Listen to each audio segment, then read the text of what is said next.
We'll go ahead and call the meeting to order. Let the records reflect that both council members are here, Gus Walton, myself, and Councilmember Joe Powell, as well as city staff. Now we can't hear you guys. You can't hear us now? No. Can you?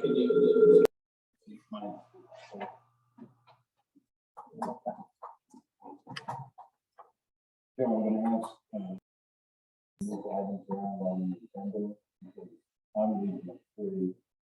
Councilmember Powell has to leave at 4. Okay, here we go. Okay, so just let us know when you cannot hear us any longer, okay? Okay, thank you. I'm going to go ahead and call the meeting to order. Let the records reflect that Councilmember Paula and Councilmember Walter are here, as well as city staff. So the first order of business is public comment. Anyone wishing to address the city council on items that do not appear on the agenda today may do so. Simply raise your hand and share with us. And please let me know if there's anybody in the virtual world that would like to make a comment. I see no hands raised. And I see none here at the library. So we're going to go ahead for communications. But before we do that, I would just like to let everyone know that I will be excusing myself at 3 o'clock. And I believe Councilmember Paula needs to leave by 4. So I'm going to give staff the opportunity and council members to move the items on the agenda around that you feel are necessary to be talked about today. So Kevin, David, any changes in the order in which we take the items? Chair, the only item that I think is reflective of the audience is item 5A. I know Frank joined us to present or provide a presentation, but otherwise, it's really up to you, Chair, and Councilmember Paula, if there's any items you want to move around based on time constraints. Okay, so through the chair, Mr. Chair, I'd like to make sure maybe after the presentation we go to 5H. I'd like to talk especially about the vegetation management for the Portico Creek Reserve. Well, I'd like to discuss item number G, about the trees in the downtown. And restrooms on the plaza, that's pretty important to me. Just an update where we're going with that. And the traffic signalization, we can touch on that one shortly too. So 1, 2, 3, 4. Okay, well, why don't we get started with the presentation by Lake Pillsbury on the Porter Valley project, Potter Valley project. I'm here for that. Where do you want me to? Wherever you'd like to sit. I can sit here. Chair, just for matter of order, I just want to mention that under item 3A, we do have a communication from Miss Nancy Lloyd. Oh, I see. Okay. Thank you. She's asking about signage on Vista View Drive. She'd like to add, her request was to add a sign, no through traffic sign, approximately halfway up Vista View, so that trucks and other drivers can take it. Make a decision whether to turn around before they get to the end of Vista View Drive. So that was requested. Eric Jensen, our senior engineering technician, did respond that this would be brought forward for the public works subcommittee. I think the request is certainly fine. Just want to make sure that the subcommittee supports the request. And so we'll take action to work on getting that signed. Well, I think based on the fact that that is a narrow street and it's very difficult to navigate 2 vehicles, I hate to see people just joy riding next to the top of the hill and then turn around. So I have no problems with that. And I certainly support that.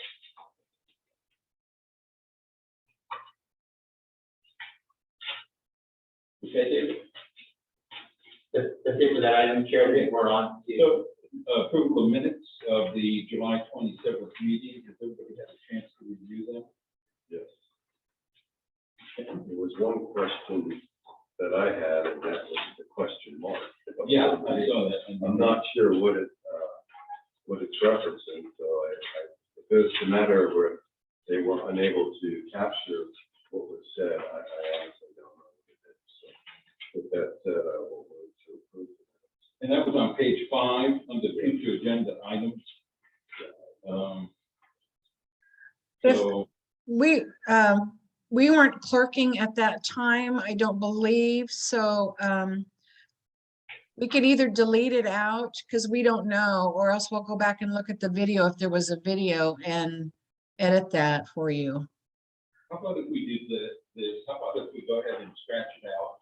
Okay, Councilmember Pollock can go back and look on the video, I will as well. And we'll see if we can recapture it.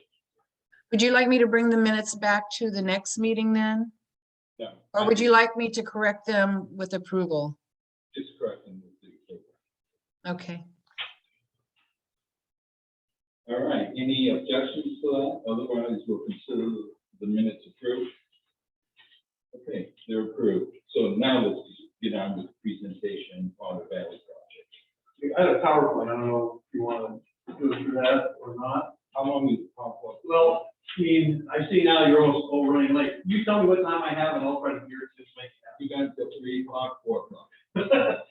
Okay, I believe that David has a PowerPoint I sent in, so one, And Frank, it was included in the agenda packet, and our city clerk, Lori, in the packet was a PowerPoint. Would it be possible to do a share screen? do you have share screen on your computer? No?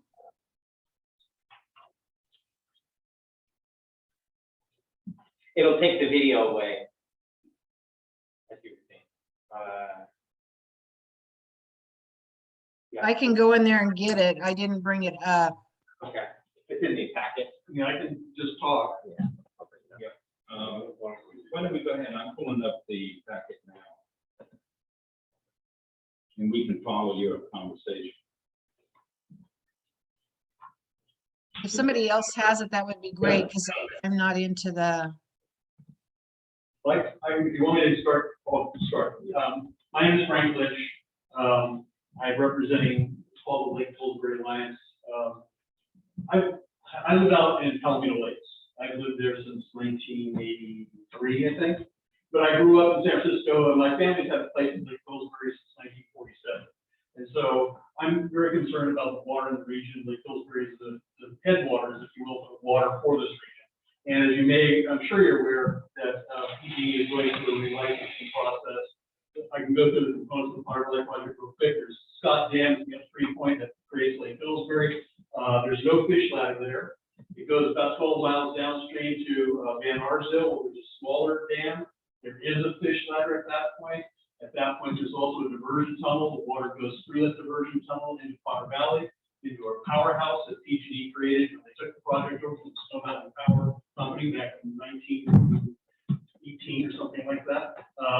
It's about a 9 megawatt plant. It was reduced in 2004. The diversion was reduced because fishery needs proceeded in the yield. From the power plant that goes through Potter Valley, it's now a very vibrant agricultural valley into Lake Mendocino, and obviously from Lake Mendocino creates the water supply that provides for the Mendocino, northern Sonoma counties. It's been up for relicensing. The license is due in April of next year. About 4 years ago, Congressman Copeland created an ad hoc committee called the Two-Basin Solution, trying to find an equal balance for those interests on the Yellow River side and those interests on the Russian River side.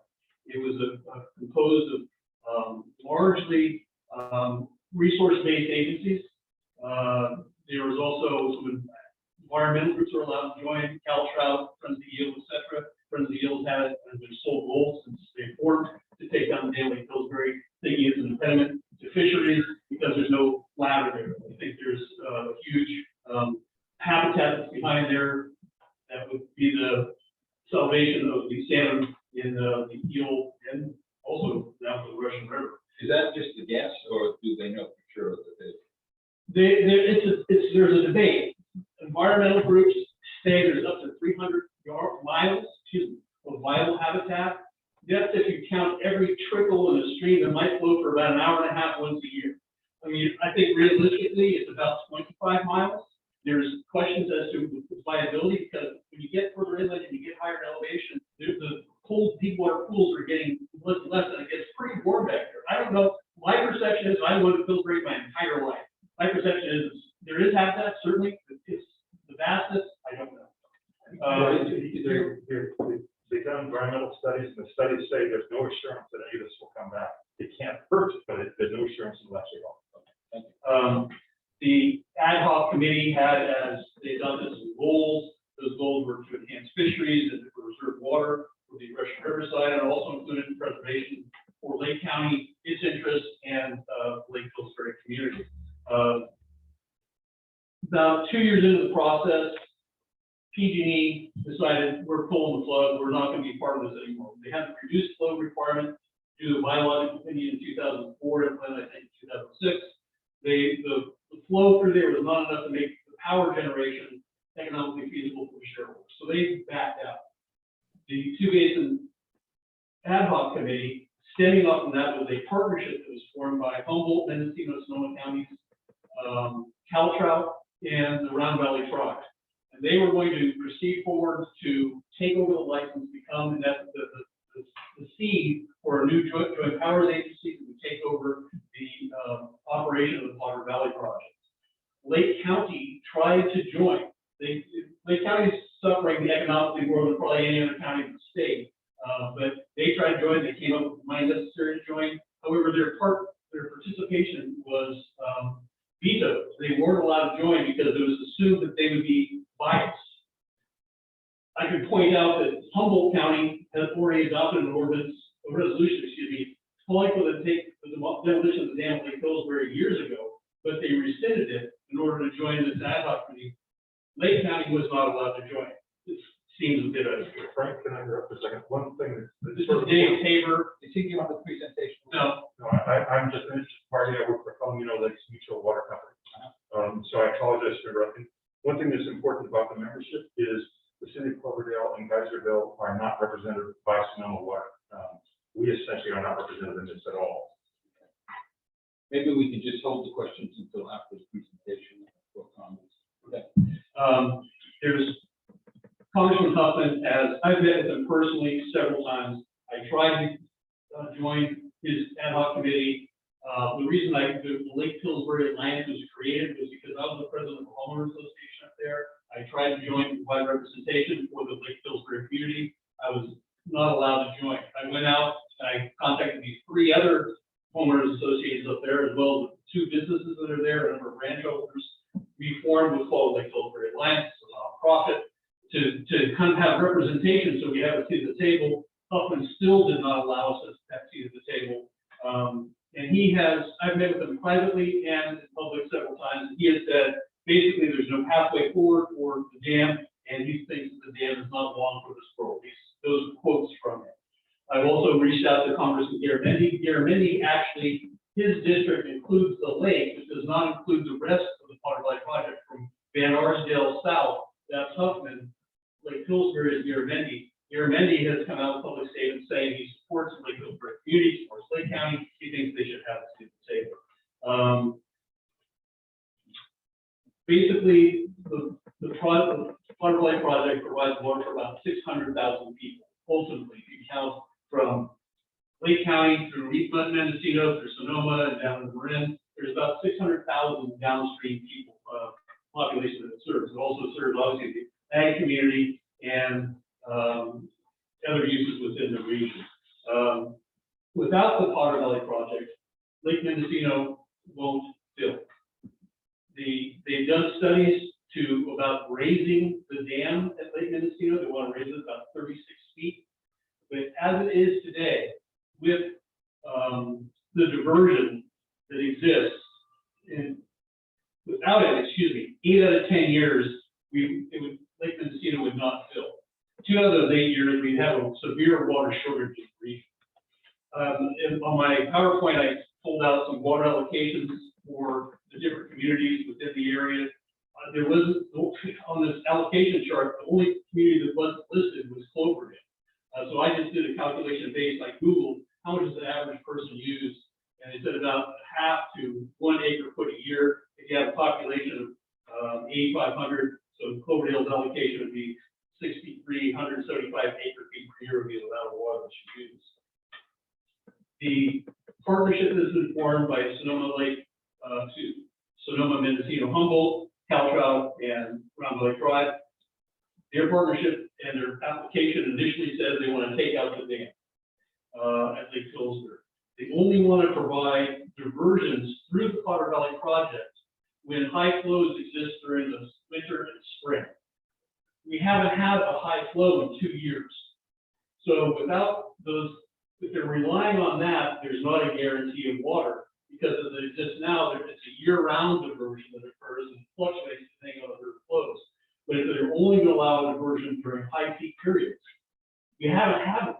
So the liability to taking out the dam is going to happen. It's not going to work for filling Lake Mendocino. Lake Mendocino, they done studies again to see if it would fill with the Potter Valley project on and running. It usually will fill normally. But even if they raise the dam to another 36 feet, they still predict by their studies that it would not be sufficient to fill without the diversion for about 20% of the time. So you really need that diversion to continue on for there to be water reliability. Some economic statistics is that there's about $1 billion in ag that's reliant upon Pillsbury, Potter Valley project, Lake Mendocino, in this region, about $1 billion annually in ag. In a typical year, Lake Pillsbury holds about 75,000 acre feet. In a typical year, 60,000 acre feet is diverted to Lake Mendocino. This year, a typical year, for Lake Pillsbury is it passes through about 350,000 acre feet of water to go through it. This year, only 83,000 acre feet of water. So we're really in a bad way. The idea, getting back to your question about if they took out the dam, would that really be the end all to provide for the restoration of salmon? Salmon declined since the early 1900s. There was fisheries all up and down the Eel River, and they really fished the river to almost extinction at one point. But there's also been road and rail construction, which has cut off tributaries and other parts of the watershed. There's been historic logging practices, which have caused siltation and runoff that have impacted fisheries. The cannabis industry has sucked rivers dry throughout Northern California. So there's lots of things that are parts of the decline of fisheries. One of the most significant parts is climate change and the change of temperature and the chemicals balance within the oceans, acidity, etc. They've done studies of all rivers in North America, and those with dams and without dams all have problems with fish. So it's not the dam that's the only reason that we're having a problem. And they haven't truly investigated fish ladders. So you talk about fish ladders, but the purists of the environmental world don't want anything but what they call volitional fish passage, meaning no human touch. So catch and release doesn't work for them. They want, again, no human touch, and to create a fish ladder is going to be very expensive. But there are other alternatives that they have not pursued. There's something called whoosh, spelled just like it sounds, and it's a thing that basically shoots fish through a tube over the dam. They put it in 3 rivers in North America that I'm aware of.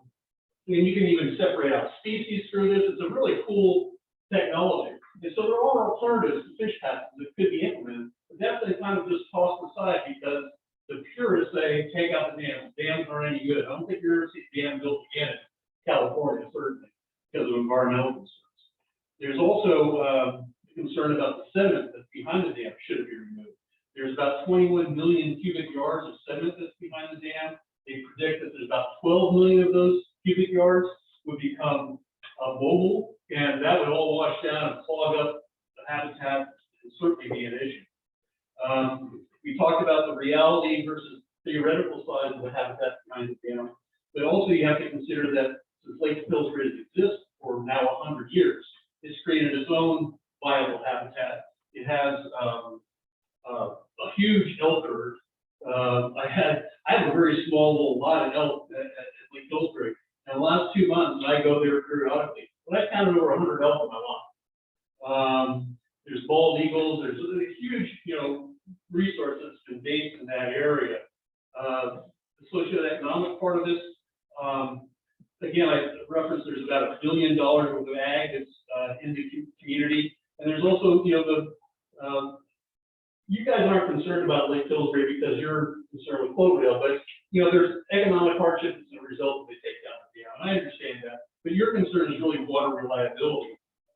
And I think that without having that control valve as the headwaters, we're going to have a hard time having control of downstream flows throughout this region. But another thing that I think is important for the region is the fire protection that Lake Pillsbury caused, both as a physical entity. A couple fires last year, this would be 4 years ago, the fire had to go around the lake. And it was a real physical barrier for the fire to spread. It also is a water resource for planes and helicopters and all that for fire suppression for regions. And it's really the hub of the Mendocino National Forest. The cost of dam removal, I've seen estimates, and when you see estimates for government public works projects, they're always going to go up.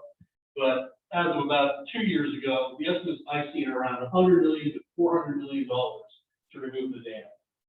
The cost estimates that I've seen for putting in a fish ladder go up to $64 million. I think the whoosh thing, and there are certainly other alternatives, but that would be far cheaper. But there's a huge cost differential there, and there needs to be a balance. Trying to find the balance between protecting the fish habitat, which I'm all for, but also protecting that resource for water for the region, I think is a very important point.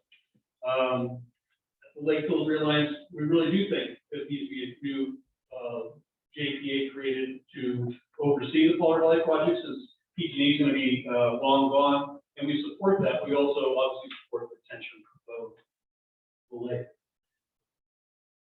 The water future is unknown. The demands of growth continue.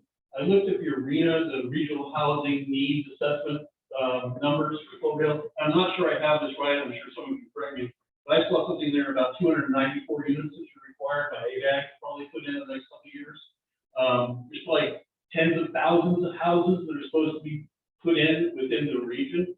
How do you provide water if you don't have that water resource and that storage facility that's there?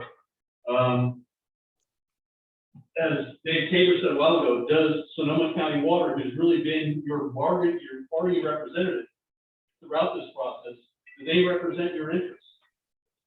I don't know.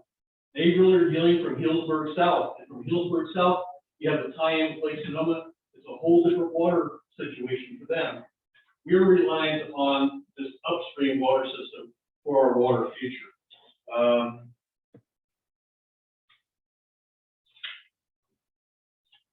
Again, I'm not going to try to take all your time. I know you're in a hurry, but I think you need to do your own research, consider the future, and I think it's very important that this become a more public process. And from what I've monitored over the last couple of years, Cloverdale's been fairly quiet on it. Guysville's quiet on it.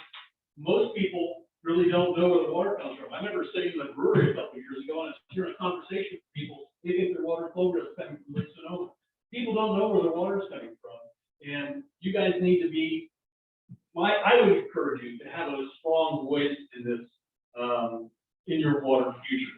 I think Lake Pillsbury was part of that. One of the last slides, the upper picture there, that was Lake Pillsbury a couple of years ago. That's whole mountain above the lake, and that's the snowpack that might be typical during the winter. We're not getting the snows that we used to get, and the snow would then fill that lake, and they would keep it full, and they would release it. But we're getting more rain, but we're getting less snow. So that, again, is a reason, I think, for retention of the lake, the dam there because it holds back that water and becomes that control valve throughout the year for downstream users. So I think it's something that you need to look through in the future because climate change impacts are here. That's the lower pictures. Newsom and his PR rally a couple of years ago. No, actually this year, along with Lake Mendocino. And the last page is just a cool video. If you can put it on the video, you can just watch as it goes along. It's not hyper. It's not going to work. But what it shows is 5 water tankers coming in sequence, going the lake, scooting along the lake, taking their load and taking off, and just one after the other. Someone took the fire, the video of this fire last year, lasted about 4 or 5 minutes. It's a pretty cool video to watch planes come in. But if the lake isn't there, they can't do that kind of water retrieval for fire protection. There's a river, and the river has a riparian vegetation along the side, and the helicopters are be really confined to where they can go in and get water, and there's no deep water pools that would be left if that dam comes out. So they would lose that as a significant resource for fire protection. So that's, I try to go through this really quick for your agenda. But as a local resident, I think it's important for this community to realize where the water comes from, and that, I mean, whether you want to go for retaining Lake Pillsbury, I think it's a key component of that upstream system.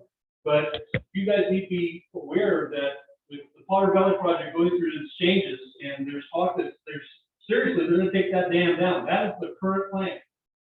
You need to consider that, and I think you have to make your voice heard. That's my pitch.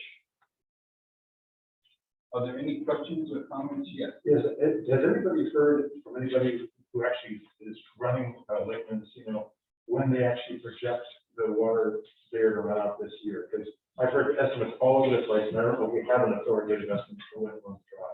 Yeah, I'm not sure if staff's heard anything that. I've heard October and into early November, but And so when that runs dry, we have a week before Russian River runs dry. And at that point, okay. historically, before the dam at Lake Pillsbury was there and the Potter Valley project was created, the Rush River would run dry and the Eel River would run dry. That's the control valve. On page 15 of your slide presentation, you were talking about estimate for Cloverdale being 6,375 acre feet. We get presentations, I believe, in, our goal is 50 gallons per person. If I'm not mistaken. Right. What does that break down? I don't know the answers to that. Because it was expressed on acre feet, it's hard to translate. I live in Palomino Lakes. Dave runs the water system, so I talked to him that I'm going to be talking to council. Any questions from Sam? And suggestions what we do with the presentation next? Chair, this presentation is related to presentations that we've had from Sonoma Water that have provided, similar commentary on the impact of the Potter Valley project on Lake Mendocino, which obviously is a critical reservoir that supports water use. It supports Cloverdale's water use, but particularly supports water use for all of the Sonoma water customers. And they've done quite a bit of analysis around the impact of the project and what would happen if you disconnected the Potter Valley project and discontinued those flows. And I think that's something we should continue to monitor. We do participate in the Upper Russian River Watershed Association, where Sonoma Water is present. They're included in that group is the Mendocino Inland Water Power Company. So they also report on the impact of the Potter Valley project and for relicensing process as part of that. So my recommendation is for us to continue in that effort, continue being an active participant in the Upper Russian River Watershed Association, continue to monitor and track the progress.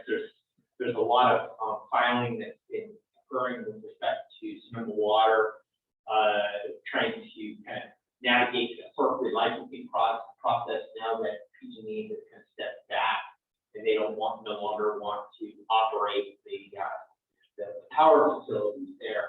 But what we've seen now this transition from power being the critical resource to water. And I think there are tremendous interests that we will ultimately want to align with, particularly Sonoma Water, but also some of the interests in the Colorado Valley that do want to seek an equitable solution to continuing to ensure that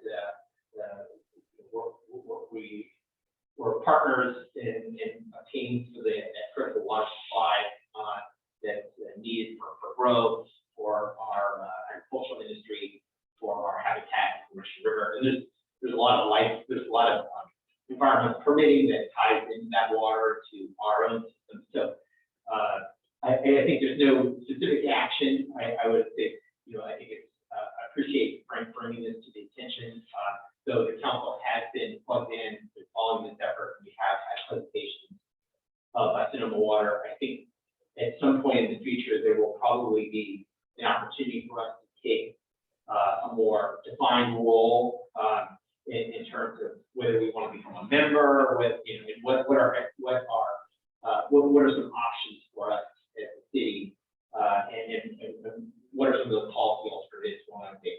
I would say it's still in development, so I think it's still maybe a little early to say do we take a hard position, but for us to continue to monitor, track, and make sure that we are cognizant of what's happening in this proposed 2 basin solution and what impact it may have. I can also share with you that we as staff, one of the things you're going to see is a presentation on the local hazard mitigation plan, which identifies hazards that could potentially impact the city.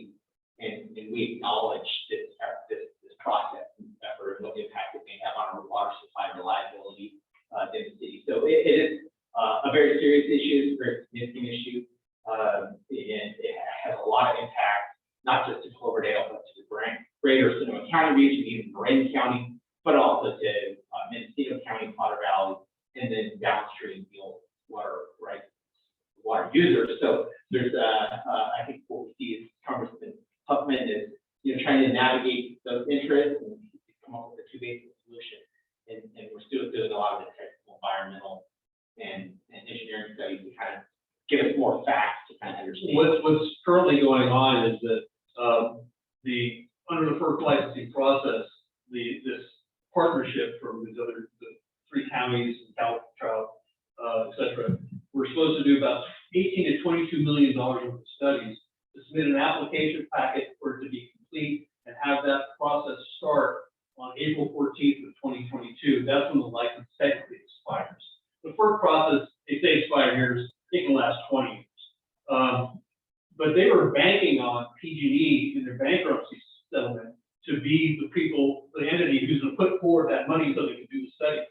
Well, about a month and a half ago, PG said, sorry, we're not giving you any money. And so the partnership has now filed a request for extension of time to get their application in. FERC last week said, no, we're not giving you an extension of time. You have to have your application in by April 14th, 2022 for whatever you're going to do. My plea to you guys is to make your voice heard, that the process to just, without public input, to take out the dam at Lake Pillsbury that's impacting your water future is premature, I think, and they need to keep those studies open, and they need to follow through on what they're going to do. This is going to take a long, long time. Figuring out how to monetize water is beyond me, but there's a long-term problem that you guys are facing, and I would just encourage you to be vocal and make yourself heard. I don't know that some water always represents you. I don't know your relationship with it. Joe, I just want to chime in just a little bit, not having all the background on it. Thank you for the presentation. A lot of information, a lot of things I didn't know. But I do think it's critical, and I do support one thing, is we should have a seat. We should understand whether we're a voting member or whatever, we should be there, and we should be taking this information back to the city so we can take a stand, because our voice does need to be heard, because regardless, at the end of the day, it impacts us in our city. And of course, as much as I'm concerned about the region, I'm concerned more with our city, and that's important. So I'd like to say that best interest they have our best interest in mind at these meetings and taking their positions, but I'm not convinced that's always the case. And I think it's important that we do have some representative there capturing and bringing, so we can take an active position, relay it both to Congressman Huffman, as well as our state senator, the state assembly, get them engaged in the conversation. Because again, the impacts to our city are important to us. So, The next meeting for the ad hoc committee is October 29th from 9 to 11. I started a little before I came in here. So, yeah, so Where are the, well, down. it's a virtual meeting. Well, Frank, thank you for coming and sharing, and I don't know if you visited our webpage, okay, and I think David and staff is really pretty good about putting up water issues. Well, thank you very much for your comment. So, anything else, David, Kevin? Thank you. So if I could, Mr. Chair, I just want to just say maybe for the staff, if we could maybe set up where we could participate, maybe a staff member on the subcommittee, that Councilmember Walter and myself are on the ad hoc for the water.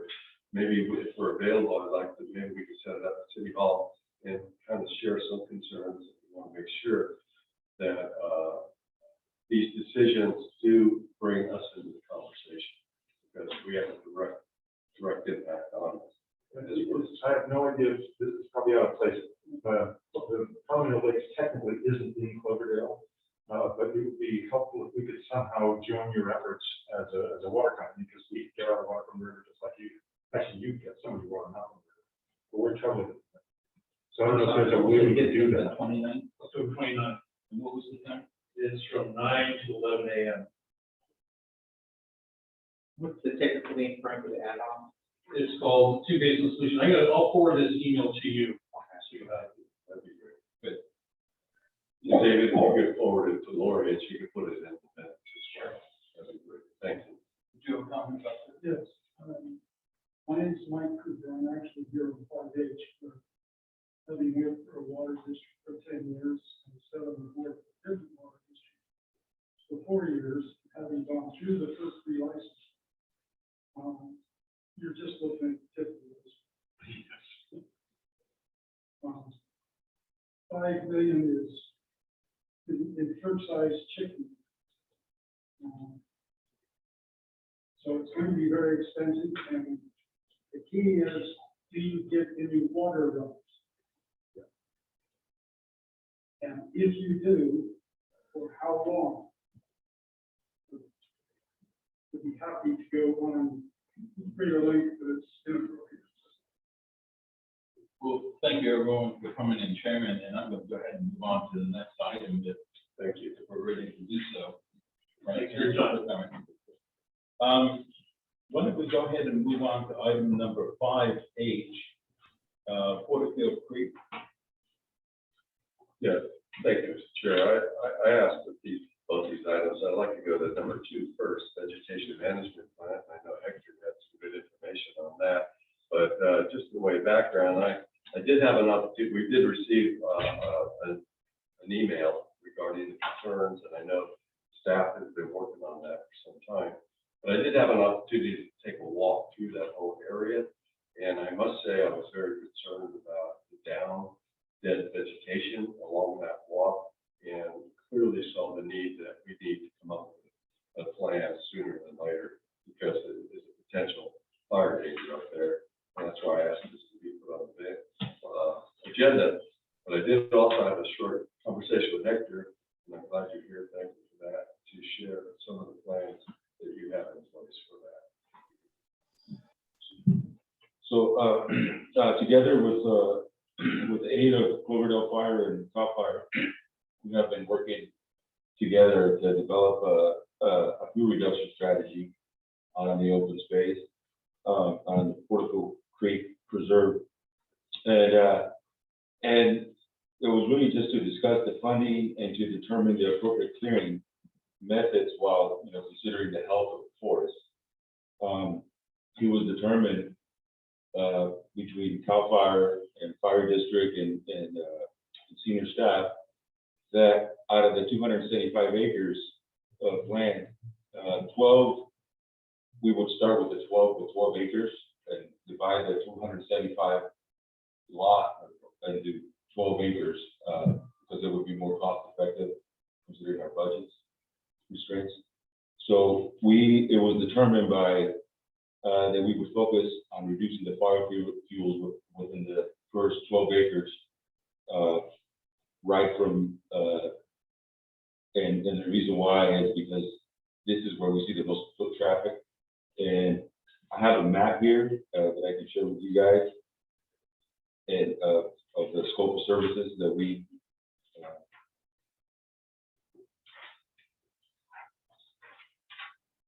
so the Tank Road, if you're going out to the open space, if you're looking at it, the Tank Road runs through the center of that picture, and that the slightly to your left there on the west side, the area slightly shaded and darker is the area that we got a cost estimate for vegetation management. Tyson Cummins, who is with fire fuel specialist, provided the city with a cost estimate to go through the 12 acres and with the help of and guidance of CAL FIRE and Fire District and myself as the city arborist, to really focus on those 12 acres where we see the most foot traffic, and go through and cut and limb up most of the trees and all the dead vegetation in the area will be chipped. In areas where we cannot access the vegetation due to that it's steep, or then the fire department would help us out with burning some of that stuff. We would pile up the piles and we would burn most of that vegetation in the wintertime with their assistance. So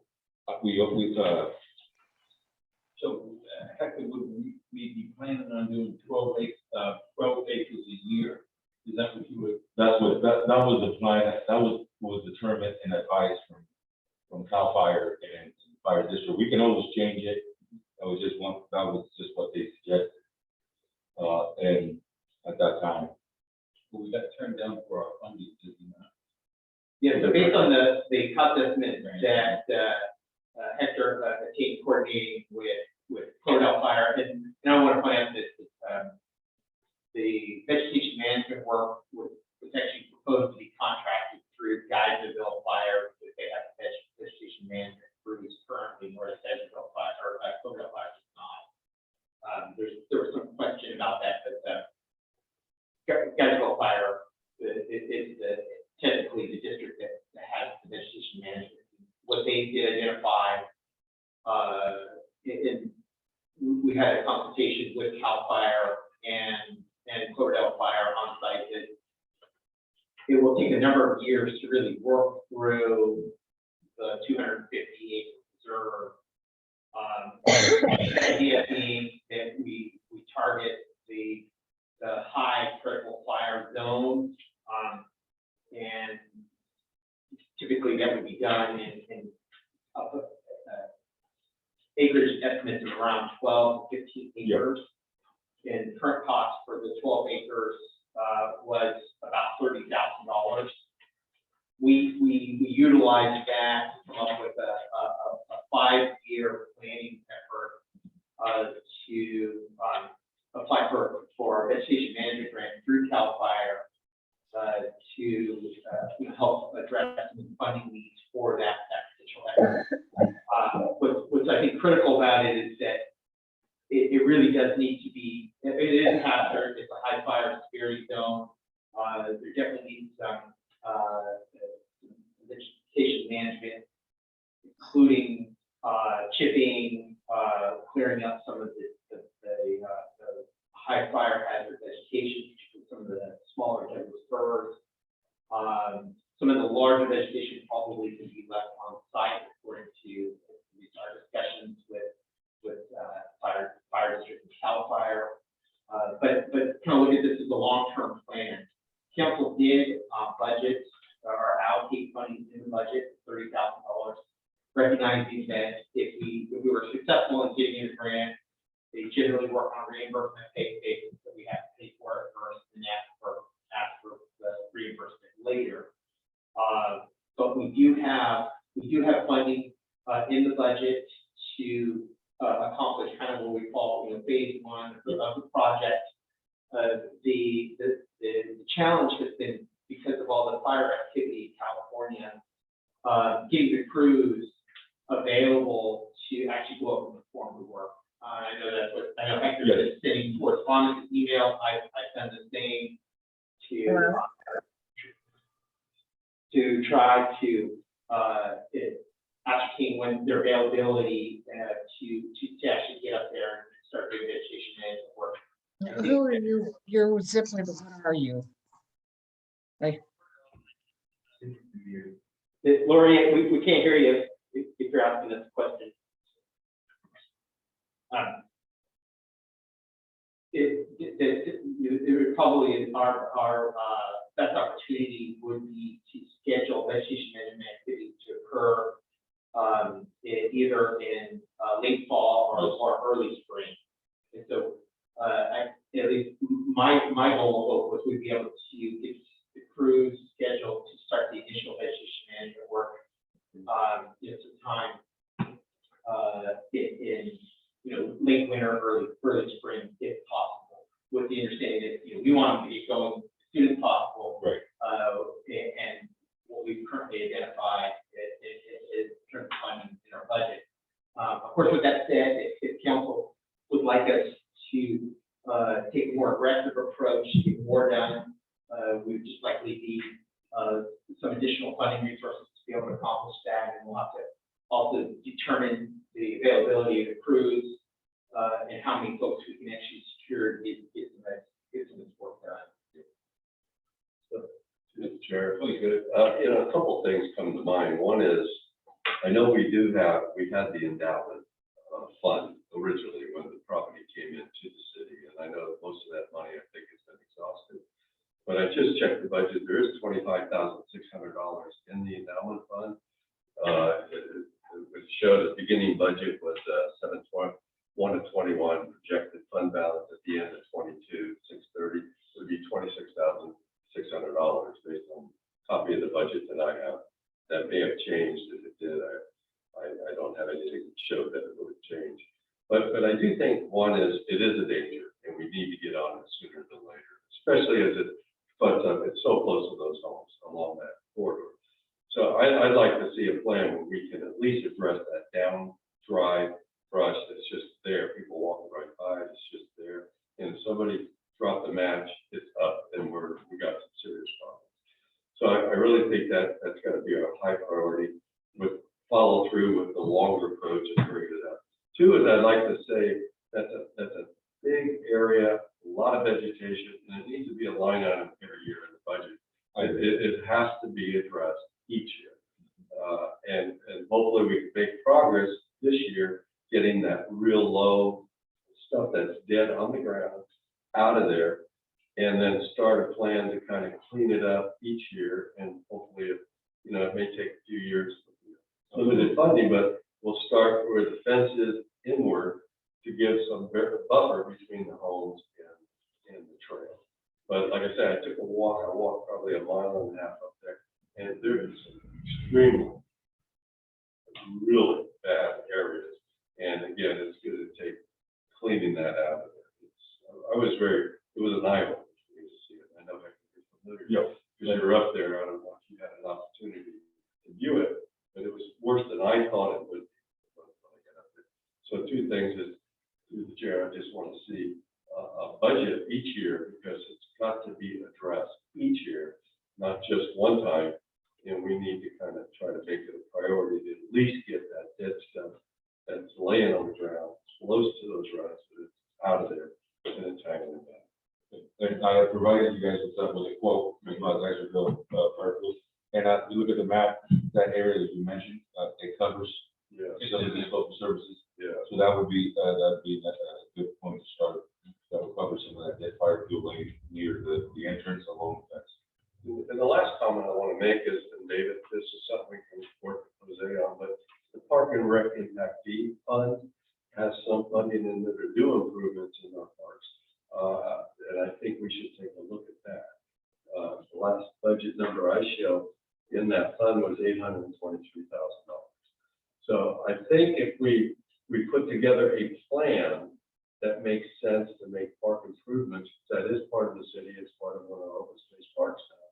We should be able to have funding in place that we can make a dent in this, using these funds, because that's. David, they can be used for open space areas?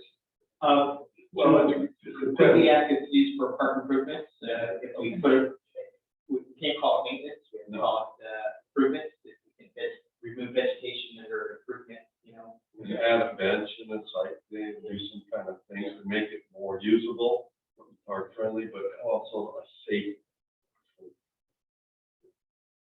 So I think if we're creative in our approach, we have some funding that we can move into that area to make these things happen.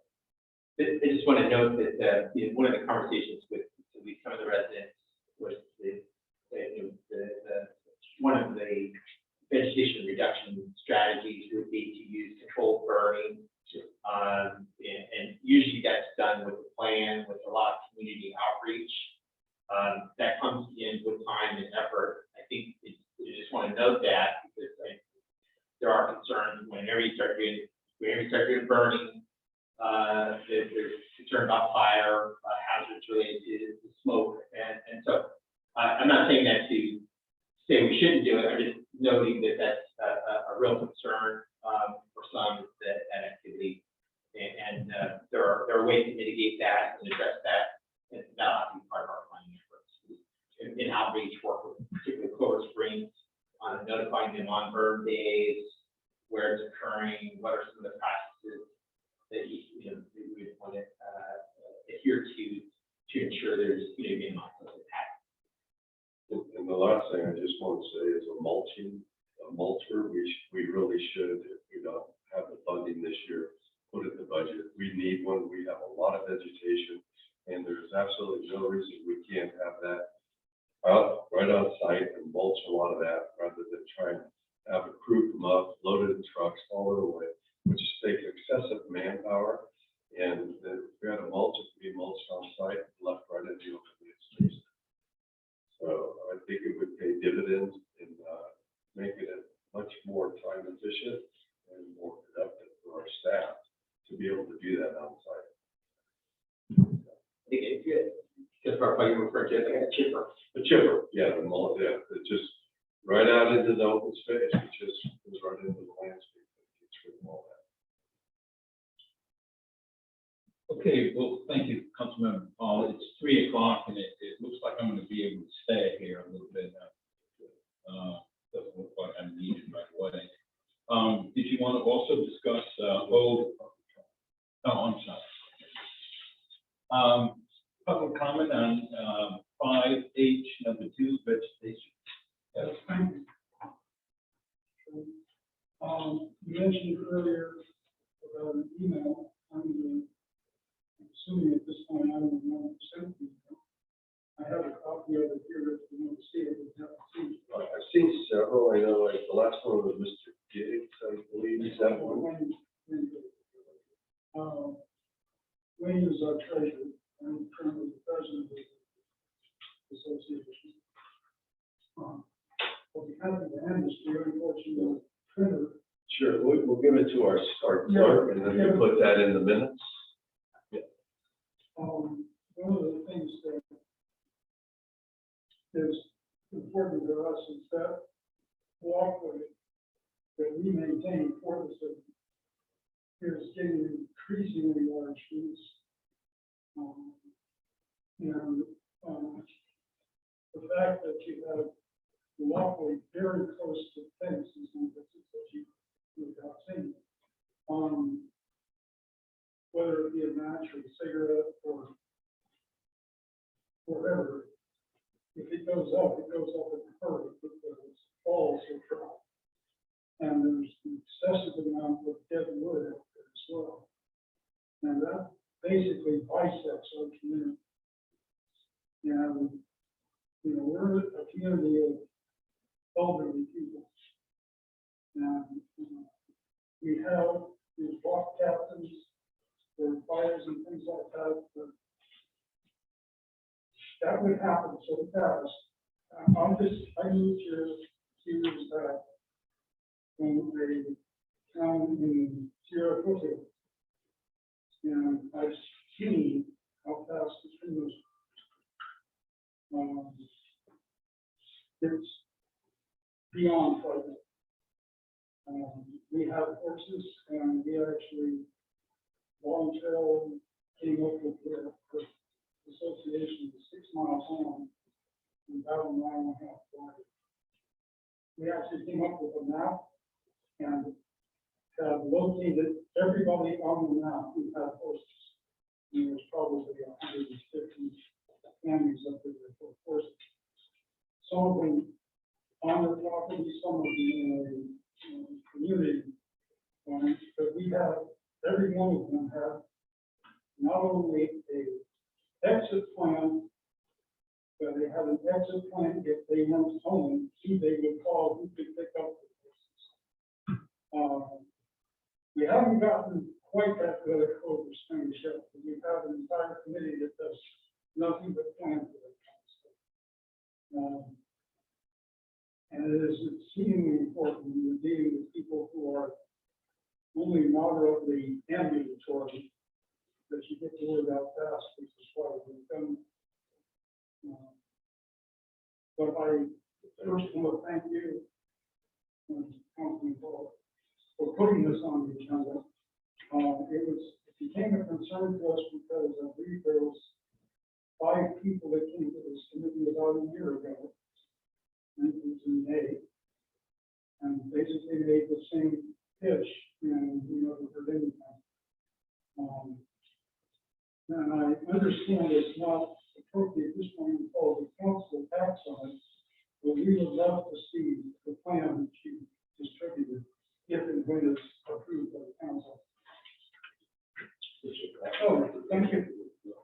And, we will then get the word out to all the people who live in Clover Springs and let them know that something is being done.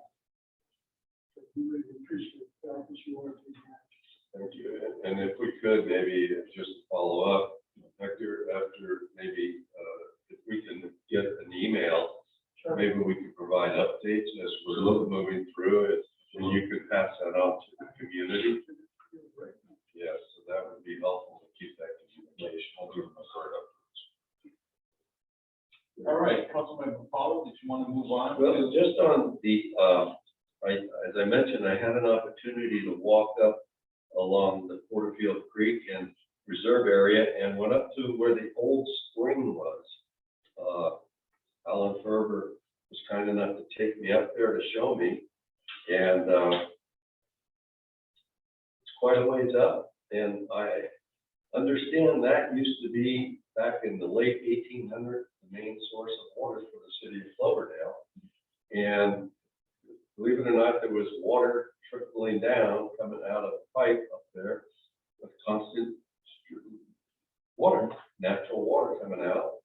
And it's one of those things that, as I wanted to just share here, I know Councilmember Walter and I sit on the ad hoc group to look at things dealing with water, and I would like to plan a field trip up there to show Councilmember Walter. It's kind of a hike. I don't know, do we have a vehicle that? Yeah, we can provide vehicles. So maybe we would get our city manager and maybe anybody you feel would be appropriate, David, Councilmember Walter, myself, we could go up there, take a look at it in relation to our water tanks that are up on that hill up there, and just look at, is there some way that it would never be enough water to stand alone service our city, but it certainly could help if we had to augment our water source down the way as one other source. But I just wanted to share it. I did get up there, I did take a look at it.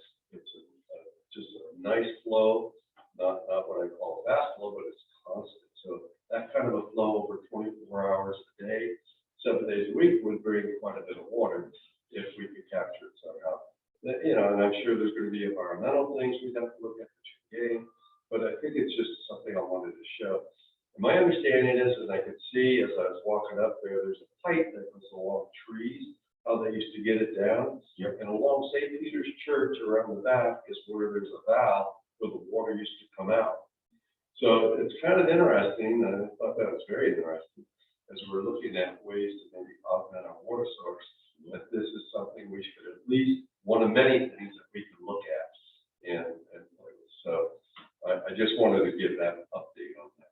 Just so you guys know, I've monitored that water since I've been here, 13 years, and it flows all year round. Yeah. And I mean, right now it's a little bit slower just because of the drought that we're experiencing. But, it flows a little bit more volume than regular.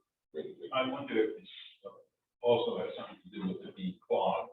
If it's been up there so long, maybe it just needs to be cleaned out now.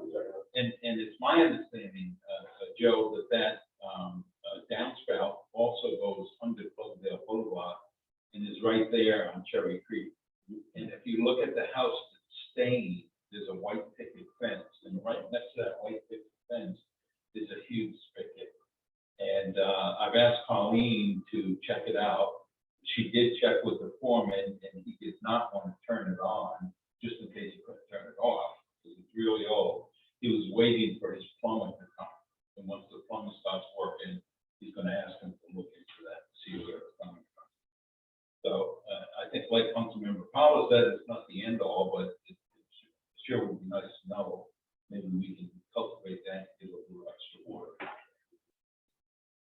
And So, yeah, that's all. I just wanted to bring that up, and maybe we could schedule that field trip up there. Chair, give a oh, please, I can't see you there. So. Sorry. yes. Just as an aside to that, I live on Red Mountain, and we have in our backyard a nice green stripe up that wall. We haven't watered the backyard since May, I think. Is that on your property or? Yeah. Yeah. It's, you know, right backyard basically south to north. And it's headed directly for the creek. And I looked at one map, I can't remember which one it was, but it showed there's actually like 3 underground streams that run through Clover Springs and empty into the, I'm not sure where they are. Well, I think there's, in part of this ad hoc committee that Councilmember Powell and I are working on is, you know, not to create extra work for staff, but just kind of be able to come back with some statistics like, hey, there's a couple springs here, or, you know, we've talked to Supervisor Gore about dredging that river again, keep down the middle, you know, just all that kind of stuff, how we can improve our water situation without relying on the water flow from the television.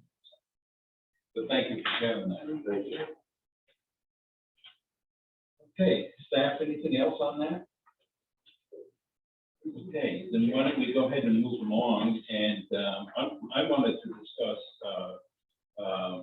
plans for downtown tree trimming.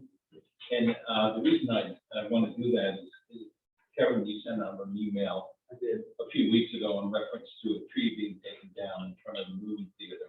Yeah. I think I expressed my concerns that, you know, when I first moved to town here, there were no trees, and we worked hard to get those trees, and now all of a sudden we're going to take them down. You know, I'm hoping we can come up with some other type of solution so that we have save that greenery and still make it so that the billboard is usable. Just one, if I can jump in on that. I'm looking at that more for the whole downtown. I think we need to get a program where we shape the trees and keep them manageable. I saw, I was out at Planks having coffee, and those trees are just nearly touching the building. They're just overgrown, and I think we need to have them on a system where every year they're trimmed back and kept so they don't, they look nice, because I agree, we don't want to start removing trees. We want to maintain and keep them nice, and they are really getting bigger than I think they should be for a downtown core area. It's good. And then if they get too big, you try to bring them down, they're going to look horrible. So they really need to be and that's something we can address in-house. We normally, perform the tree pruning in winter when trees are dormant. Last year, what we did, we brought up the crown, but we did not, due to the COVID, we lost most of our staff there. Well, COVID was hitting us, so we weren't able to perform what we wanted there. But I think with this year, what the plan is for this year for the city arborist, this winter is to actually go in there and just tree by tree, bring down the canopy so those trees can withstand pretty hard. It's a type of sycamore hybrid. So I'm thinking of bringing down the canopy and actually bringing up the ground so we can visually see the business signs. And it's going to be a slow process, but we're going to take just tree by tree and assess the situation depending on the tree size. We do have plans to perform a pretty aggressive pruning. What about the movie theater? Yeah, so, what we are proposing is removal of that tree and the replanting of a smaller tree. Now, it would probably be a different type of tree than what is along First Street, but it seems like a good compromise to, help the movie theater with their new marquee and at the same time, keep it as green as we can. So, I mean, if there's any input on that, I'd love to hear it, but that's. Well, we want both. We want a thriving theater, and we also want green in the downtown. So I'll leave that up to Hector and what type of tree he wants to put in there that, that would be suitable. The only thing I'm concerned about is, we do have, and not that often, but we have kids that climb onto the trees, and if we plant something too small, and that's when we got a stick in the back. I believe there's a cage. So there's a city standard that every street tree that we remove, we would have to plant something back, and anywhere from like a 15-gallon container. The tree would be roughly probably about 7 to 8 feet already. And then we would put either we can make something in house or buy a type of cage to protect the tree, or we can build something out of wood. So I've seen that through Windsor's done that, where they build a little protection barrier on the tree itself, so the tree gets established and it takes off. And yeah, we would want to plant something that has, and want to include putting a root barrier to encourage the roots to grow downward. Because in some of these situations, a root barrier was not installed. So we need to put a root barrier and pick a tree that has, the roots, less aggressive roots. So we just protect our sidewalks. And what I can do, I can put a couple an email together with some pictures of some suggestions, and then just let me go. Yeah, sure. And we'll look in there. That also brings up Randy Hatch's building there on Second Street. Right outside there by the garage door, the asphalt is all heaved in the roots, and it's actually in the street. So I don't know if we ever resolved that. I know our city engineer did go over and take a look at it. It's actually almost dangerous. You really break an ankle. It's really bad. I'm glad you brought that up. It really should be checked. Have somebody look at it. We have checked it. The former city engineer did review it. The trees along Second Street are actually the responsibility of the adjacent property. But what about the damage that they did in the asphalt? Well, technically, that is also the responsibility of the adjacent property owners. The city has maintenance responsibility along Cloverdale Boulevard.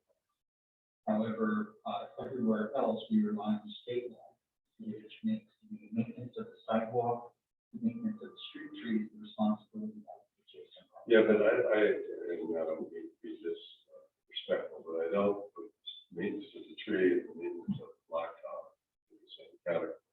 If you're suggesting that the tree caused the damage to the blacktop in the city, I still think we need to move forward to fix it. And if we want to go after who we feel is responsible, that's a different story. But just to ignore it, I don't think that's the right approach.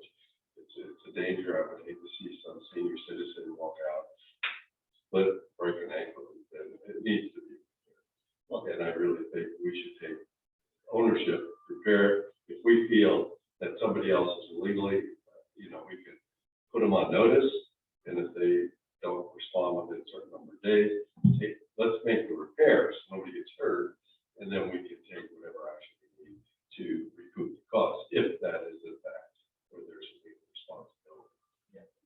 Well, the last conversation I had with Randy, I think was prior to Mark going out and looking at it.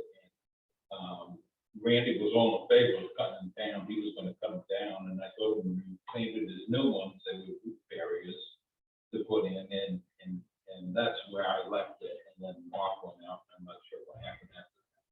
So we did dispatch the crew to do patchwork in paving along Second Street. did that. Along the frontage road. But that is patchwork. This is not a full paving job. Okay, so that is done. It sounds to me, It may be done. Councilman Paul would like to have a much larger project. Well, that's incorrect. That is incorrect. What I said is it needs to be fixed. If it's been patched and it's smooth and it's no longer a danger, that's all I was saying. Okay. Yeah, I was saying, when I saw it, it was very dangerous. As somebody who's walking and not seeing it, could easily break an ankle. If that's been fixed, flattened out, patched, then I'm fine. Yeah, let's take a look. Yeah, I'll take a look. And if, under the government code, or the streets and highways code, in those areas where we notify the property owner and they don't take care of it, and we do it. Which makes sense, yeah. And as far as the trees go, normally what we would do, they would call for my services, pretty much free of cost. And I would go and assess the trees and determine whether the trees fall under heritage tree ordinance. And if they do fall under the heritage tree ordinance, it's a very easy tree removal permit that you would need from us. Very easy, one page. And I would just go over there and give them the permit, and if he needs an encroachment permit to about the sidewalk or remove the tree, touch the air, and then very easy. And then if in case later in the future, if any resident wants to plant any trees, I'm more than happy to go over there and to show them even how to install the root barriers. I think the ornamental cherry trees. Yeah. And I don't know whether they're on our list or not. Okay, so can we get a report back on that situation? Yeah, we'll do let's make a note here, we'll report back on status on both the sidewalk and tree. If the tree is within the sidewalk, property owner will be notified and requested to remove it, and if they don't, then it becomes a foot matter. Well, I'm just more concerned about the street than the sidewalk.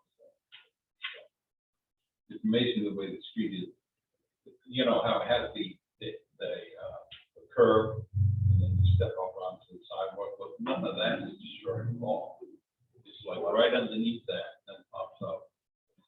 Anyhow. Okay, so just moving right along, once again, staff want to discuss something. Otherwise, I'd like to hear an update on the restrooms in the plaza. That is, E. yes, number E. Chair Walter, Councilmember Paul requested we I think discuss options for restroom in the Portico Plaza at the last meeting. It came in the context that the discussion when we brought it to council was to support the Portland Blue, and I think Paul, your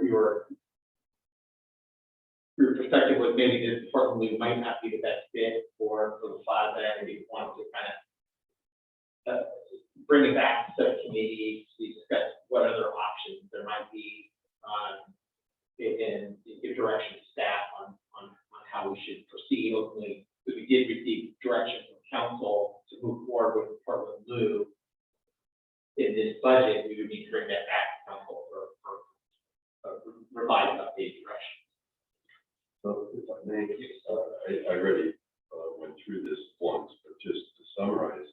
First of all, I think the Portland Loo is very expensive. It would be a good fit, I guess, in some areas. I don't feel it's a good fit in the plaza. I don't feel it's a good fit for a couple of reasons. One is we have the Friday Night Live series, and the way it's open, and the way it sits, and the way people sit around that entire plaza area would make it very awkward for people to walk into that Portland Loo, shut the door with it all open. And I understand the reason for the openness, but I also understand that in that setting, I don't think it's a good fit. I think something more universal, like we put in Vegetation Meadows Park, which is, and I think it was at a much lower cost than the Portland Loo, would make more sense. And we talked before where the old Public Works trailer was on this property there as a good location to tie in, right? You know, where the fence, where the trailer was, that have that face out behind the stage. And we talked a little bit about that. I just think the Portland Loo is a good fit in some areas. I don't think in our closet it's the right choice. I think because of, again, the way people are, there's a couple hundred people, if not more, all around there, and to have that sitting somewhere in the middle, one or two of those, the way they're designed would make it very awkward for people going to use the facilities. So let's just back up a little bit, and you had mentioned, and get some clarification. I know the way it is now, when Friday Night Live is up and running, they bring their own porta potties. And we, if I'm not mistaken, do not allow them to use on a trash can. And they have to provide their own. Would they be allowed to use the new toilets that we install in the plaza, or would we lock them down during private events? Yes, Chair, this really would be a policy call for council, whether you want to utilize those for Friday Night Live. I think it's fair to say that for that type of event, Portland Loo is not going to have, there's not going to be sufficient availability of restrooms to serve Friday Night Live. So Either way, I know. right. So, and you see that in cities that have dedicated restrooms. For example, Windsor has dedicated men's and women's restrooms in the gymnasium next to the green, and they still have Portland bodies available. It's pretty much with respect to events, you're going to rely on portable units to meet the demand. Right. But with that said, again, the staff is definitely different to the style of restaurant type. It's the question is what's best fit based on council direction. We received direction for the Portland Loo. We brought it to council. Council supported that as the style for that. So if there's alternative direction, we just need to bring that back and have that idea reconsidered. Well, that Portland Loo, if I'm not mistaken, I really like the Portland Loo because I was looking at it maybe from a different viewpoint, of just a policing type. We can see what's going on, if there's bags in there, somebody's sleeping. But that skirt around it is also flexible. It could be so that nobody could look under it. We had talked about would they be closed, would they be open, the camera would be on them, being monitored by the dispatchers. But I mean, my goal is to get a bathroom down there. People should be coming into City Hall. It should be open after City Hall is closed. So I guess at first we were looking at doing one Portland Loo, but now if we switch it and do something like Vintage Meadows, we would actually do two, ladies and men's. So it's an option. We again, depending on council's direction, we can spec it out. You do unisex, you can do a dedicated male and female facility. We have to ensure, of course, compliance with the ADA, regardless in the direction of the subcommittee, we could certainly research the cost of the alternative units. My assessment is that some of those new kind of restaurant companies are going to be more than $100,000 that the lose is going to cost. That's kind of the cost for the dedicated unit. The plumbing will probably be roughly equivalent, whether you do it before the move or another kind of basic facility. But we can get those cost estimates and bring those back to council. Here that's just, we're just reporting again that we brought it to council's direction, but to set for the move as standard for the greens or for the plastic, so we just need to bring that. And when we talked about that, I think we had requested that we plumb for two. That's We only buy one now, but eventually you get another one and put it there as well. Your recollection is exactly what construction was plan for two, build one. Right. So then we'll come back in the future. Yeah, and either way, Friday Night Live is going to have to provide photo ones. Right. Okay, and then we have to decide if they're going to use them or not. And we get into that at a later date. Well, I don't really care one way or the other. My goal is to get something down there. And I think we're all on the same page. I mean, I certainly support getting something down there. I guess I'd feel better if we could see options. I mean, and I apologize, I wasn't here when that was presented back when council gave the direction, but I do know I was here when we did Vegetation Meadows. And I do know that was much less expensive than the Portico Loop. And I don't know, it could have gone up, but that provided two, and they could be unisex, they don't have to be. So that would give two facilities available at a less cost. And I'm not sure, but I feel better if I could just have something to compare it with. And I think we're in sync. I strongly support we need a restroom down on the falls. But I'm not convinced the Portico is the right choice yet. Well, we were going to look at restrooms in Second Street Park as well as part of the first phase of going in there, redoing those restrooms. So maybe we could kill two birds with one stone. But geez, David, you're saying sticks and bricks as opposed to a metal one would be more expensive. Well, they're not sticks, they're bricks. Well, they're not modular. That's like a modular. We put the slab down and plumbing, and they come in and set down. It's like a modular home, if you will, if they're restrooms. Generally, I mean, the ones I've seen are all brick. Yeah. Maybe there are which ones. No, I didn't. I just meant building one with brick is more expensive than. No, they do, they, most of the companies that provide these facilities, they are constructed off-site and brought in crane and into the location. Right. You could certainly look at constructing one from, 5 months, but that's the difference. It's hiring an architect. Yeah, I don't think that's what we're suggesting at all. No, I would just like to see if you could pull out the Vintage Meadows and maybe get a bid from the same vendor. I mean, I'm not suggesting we go with that vendor, but I mean, we did go to bid on that one, and it was a very good bid, and it turned out to be, you could address it better than I, but they seem to work well. And yeah, so far they work great. yeah, What they did there, I was just coming in with the seasonal worker.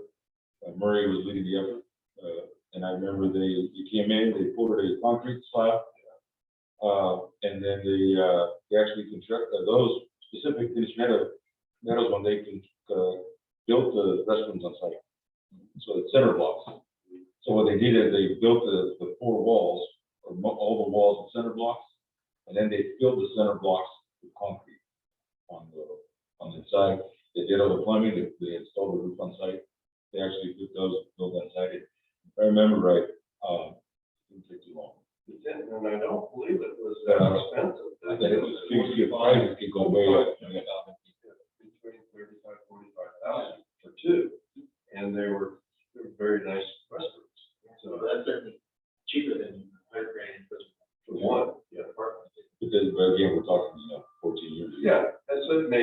more, but if we got it for 100,000 too, that would be 2 basis points. So, I guess just clarification on direction, do you want us to bring this back to council for reconsideration or bring it back and process this with the subcommittee further? I would like to see it here first, Okay, so that we could go back to the council.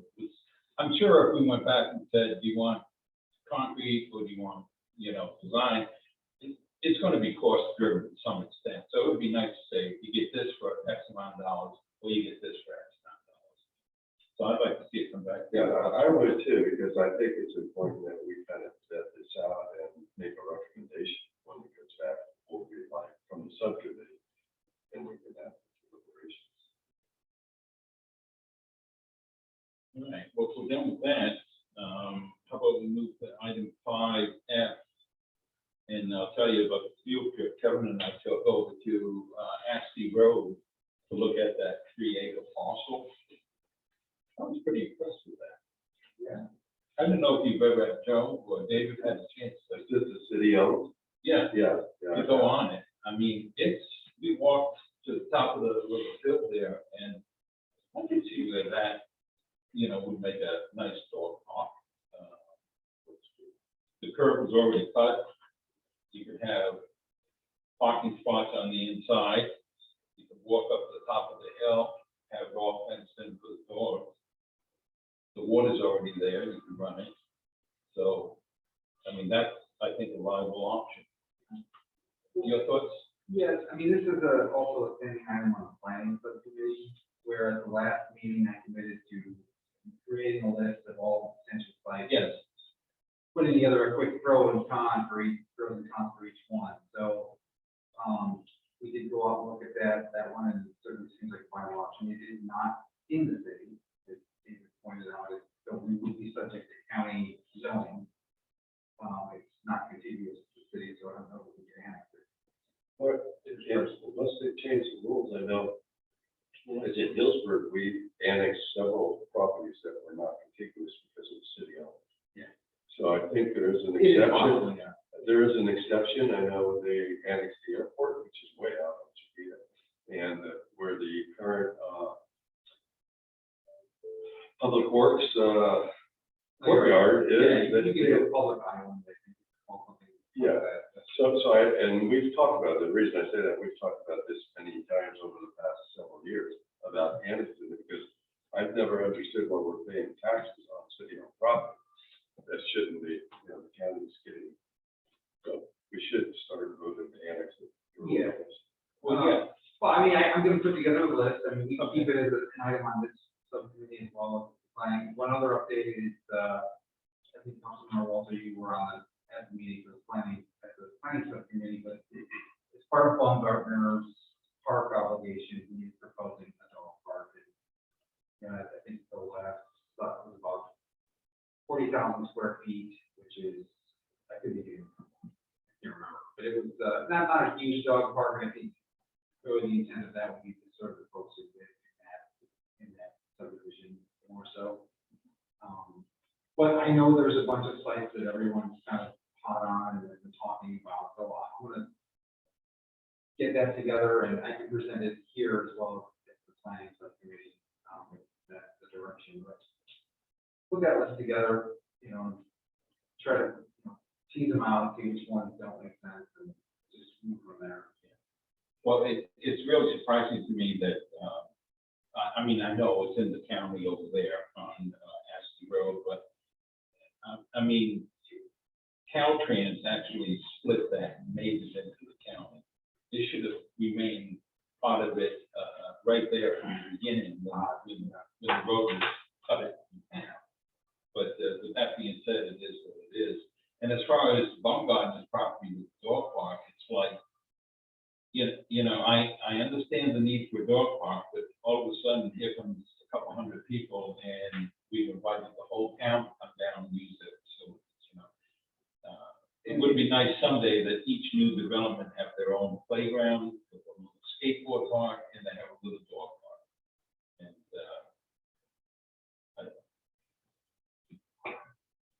so, it's like blowing hot steam about there. Oh, like the dog park. So,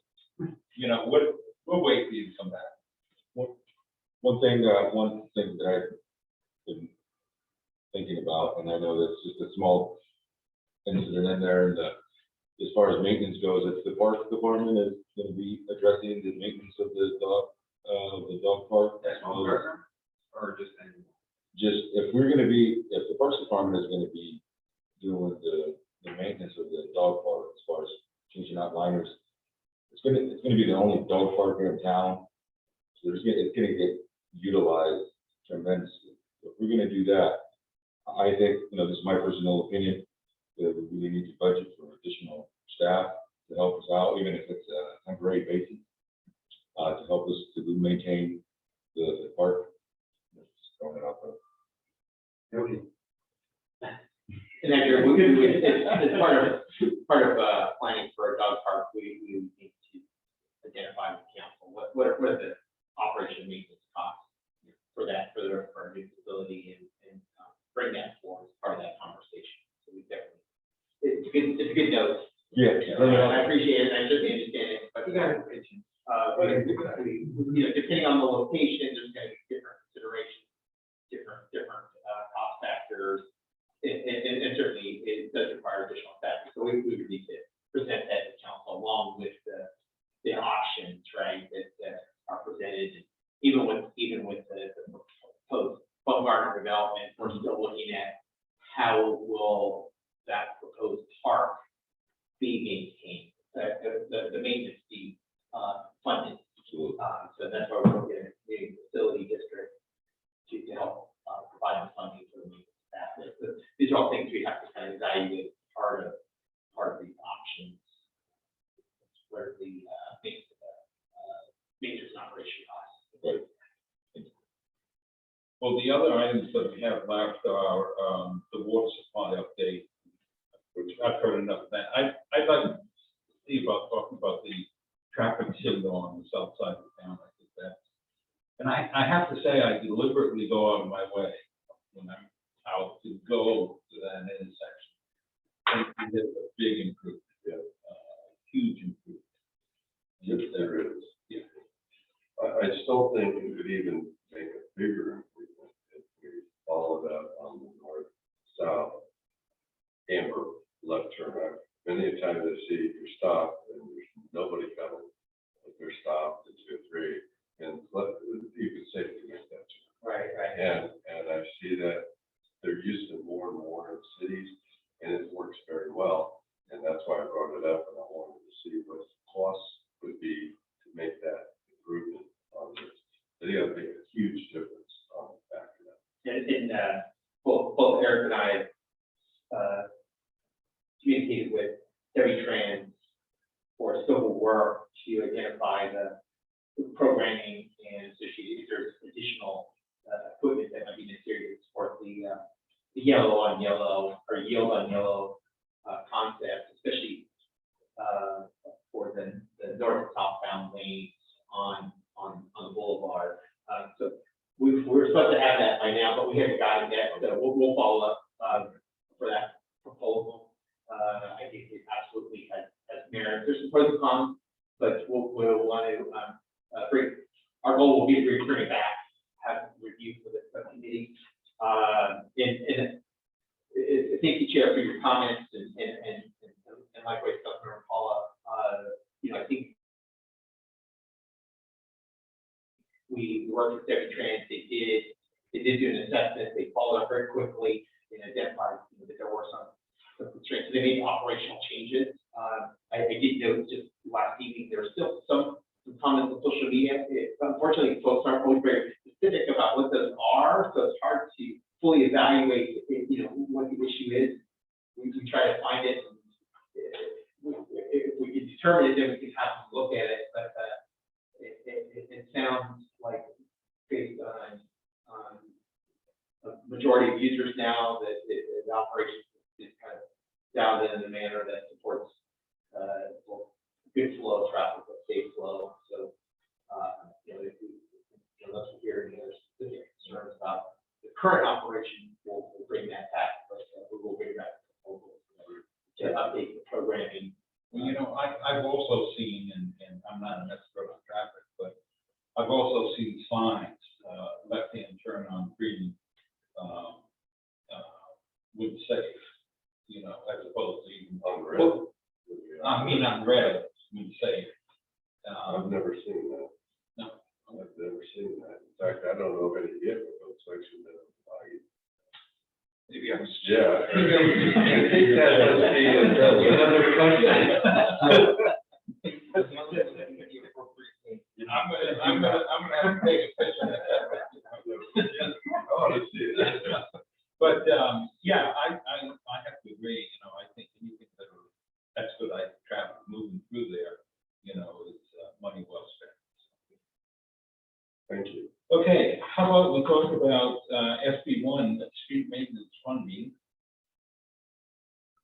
Well, the council did adopt a resolution identifying the SB1 project, and we're actually planning to, well, we awarded bid for the work, which is the long-term SB1 funded project on Fourth Street, and we're just waiting to finalize the bond docs and the agreement so we can schedule starting work. Any questions on that, Joe? No, thank you. What is this one? I think I do have one. There's I actually asked that the restriping plan for the city. The asphalt, the paint on the asphalt in a lot of places is extremely faded. And on some places, the stop is missing one or two letters. It's so faded. And I know years ago, the crews, we did that in-house, they'd go out pretty much, not every day, but they'd go out, take one intersection every other week or something, and zap it, and put fresh coat of the paint. I know it takes a special paint. I have not seen that happen in quite a long time now. And it's starting to really show the lines, dividing lines on the lanes are fading. The limit lines are in some places non-existent. And I'd just like to know what our plan is. And I think we need to kind of take a look at it and start putting some resources towards making those improvements. Yeah, I don't think we have a specific plan for restriping, but I think that's the area where we need to give a little attention and identify what are the key areas where we need to start. I don't know, Eric, if you have anything you want to add.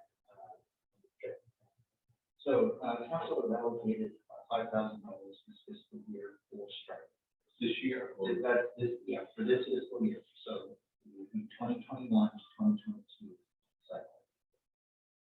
We've identified school crossings as being a priority, primarily around Washington School. They are particularly favored. And we also received a notification from a resident who has a student attending Washington School who has a vision impairment and can partially see but needs a clearer crosswalk in order to cross Franklin Street. So we have ordered about $6,000 worth of striping to be into a small tools budget to make up the difference. And we hope to have the crosswalks near Washington School all refreshed. But the budget does not go far. So, It's going to cover about 4 intersections. I'm not sure where the number came from, why we have such a small budget for something that's a big need. And that's the part that you mentioned 5,000. I'm not sure what was presented. I wasn't there. But it seems like we should revisit the budget to try to rectify the problem, because traffic, it's important to have proper stop on the ground. People see it. It's important to have limit lines. It's important to have them well defined. In some places, it's non-existent, and each year it gets even worse and worse. At 5,000, I guess, won't go far. And again, just looking at the budget, I was looking at the road maintenance and rehabilitation, the SB1 fund, and we have a balance as of, projected balance 6/30/22 of $65,000. And that seems like an appropriate use of some of that money to fix some of these problems. So, I mean, we had a budget, a starting budget of $484,425, and the projected balance at the end of 6/30/22 is $65,000. So it would seem like maybe come back to the council with an updated request that says because of the need, you know, we need 10,000 or 15,000 or whatever it is to do this. That's why I asked for the plan, so we could see what's in need. But safety is important to me and the community, and it's important to have these well defined and kept up. And it's been it's pretty bad, and in some areas. So I'd like to ask, and I don't know if Councilmember Walter, what your thoughts are, but to really kind of maybe do a quick inventory around town of some of the real bad areas that are missing letters, that need to have some definition to keep it safe, and then maybe put a number to it, and come back and ask. But we have some monies at least set aside there that we can maybe tap a little bit. I'm not suggesting we spend it if it's not needed. What I'm saying is there's need, and there's no reason not to use the money for this debt on the streets, roads. So I'd like to see, you know, this kind of come back with a plan. Well, I think we also just put a skim coat on the parking lot at Furber. There's a park there, and that has not been restructured. So, you know, I'm not sure if that's part of the bid of the fellow that comes in and lays the slurry seal down, or if that's something we do have to. No, I agree, but David, is there any outside companies that would come in and do this, or is it too expensive? Or We could, I mean, we could bid it out. We have a list of intersections and our striking areas that we want to identify. We could certainly bid that out if we want to. I don't know that I'm not sure if it's cheaper or not.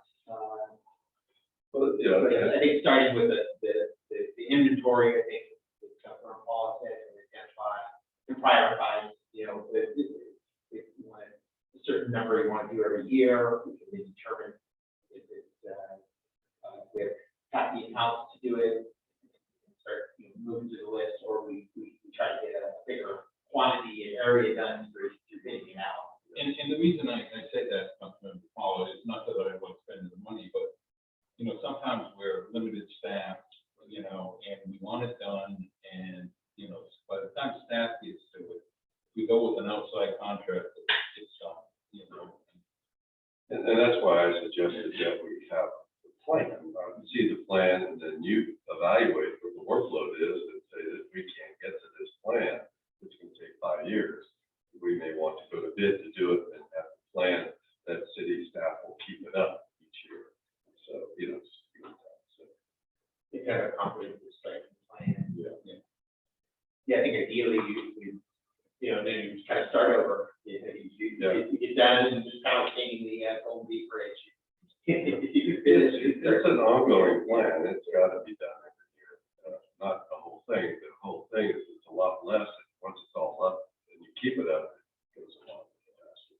Some of the block dots are missing too around town, and they need to be part of the fix.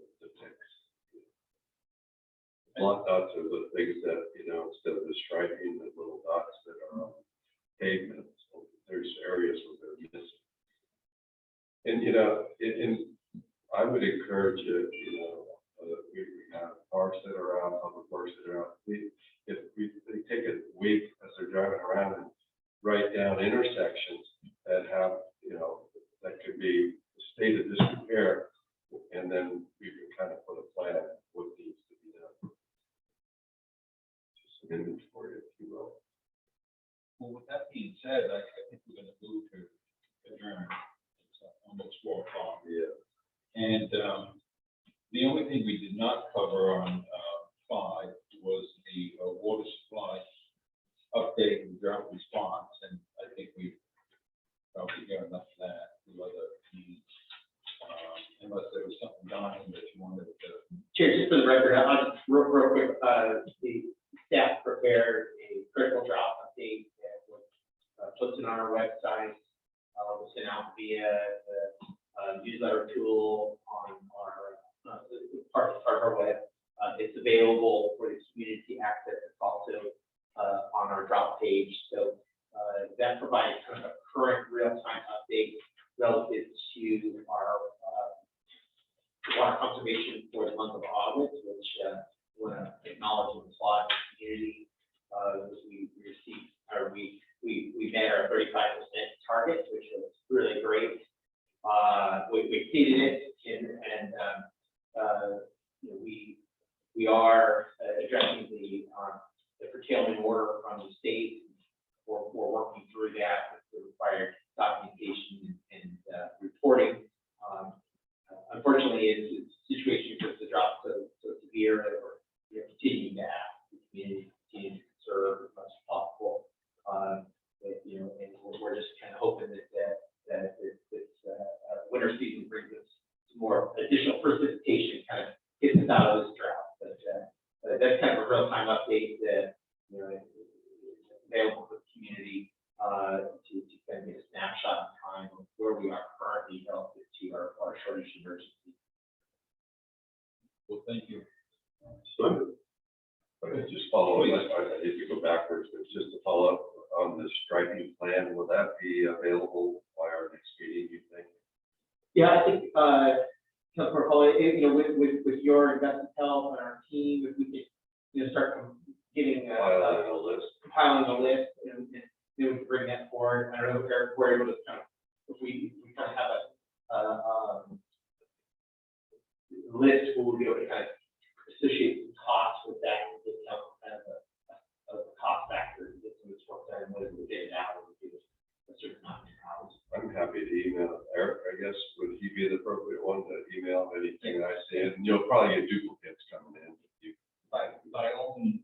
Okay, you got it. Yeah, we'll start today. You know, at least we can start bring, and I can mention to council, if council members identify certain areas that they need some striping. You know, we'll start building that database of areas where we need some striping. Okay, well, the standing items, Luke's just gonna leave those for now, unless something pops out at you. Future agenda items, anything? Go to the order. Well, I'm gonna go ahead and close the meeting. I notice here that our next meeting is November 28th, which I think is a Sunday.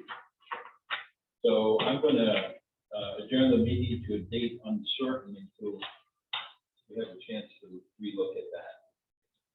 Thanksgiving is the 25th, and then the 28th is Sunday.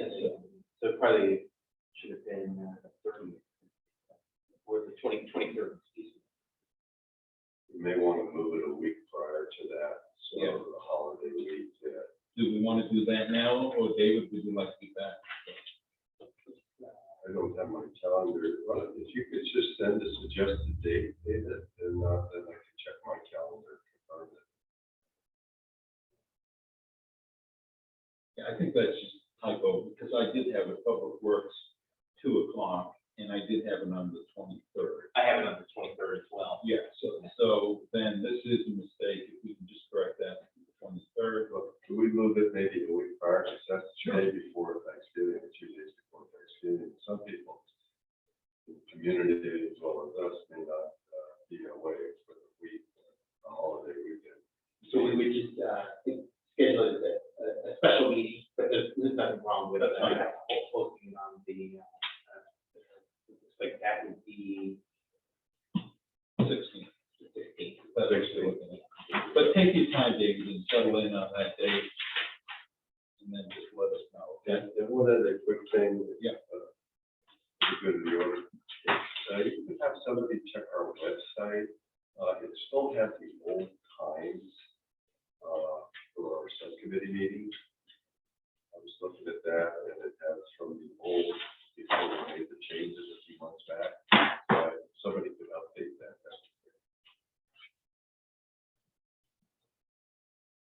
I'll take a look at it. Thank you. Thank you. And thank you for joining us today. Thank you. Susie, thank you. staff, thank you, and we'll see you sometime in November. Thank you. Okay.